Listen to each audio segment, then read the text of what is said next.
بهمة حب الأنام. মৃত ব্যক্তিকে স্বপ্নে দেখলে কি হয়? মৃত ব্যক্তিকে আপনি যদি স্বপ্নে দেখেন তাহলে সেক্ষেত্রে দুইটা অবস্থার কোনো একটা হবে। আপনি হয়তো আপনার মৃত ব্যক্তি নিকটাত্মীয় বাবা মা বা কাছের কেউকে দেখেছেন, দেখার পর আপনার মধ্যে অস্থিরতা কাজ করছে, তিনি কষ্টে আছেন এমনটি বোঝা যাচ্ছে। ধরুন তিনি খুব ক্ষীণকায়, খুব চিকনা, ক্ষুধার্ত, কষ্ট পাচ্ছেন, আপনার কাছে কিছু চাচ্ছেন বা এমন কিছু যেটা দেখে আপনার মানসিক অস্থিরতা বেড়ে গেছে, আপনি মনে করছেন তিনি বোধহয় কষ্টে আছেন।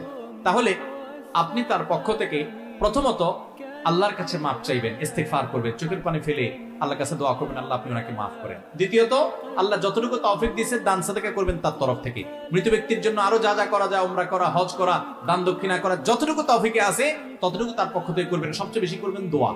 আর যদি তাকে স্বপ্নে দেখার পর আপনার মধ্যে এরকম কোনো ফিলিংস না হয়, বরং মনে হচ্ছে না তিনি ভালো আছেন, হাসি খুশি এরকম কিছু,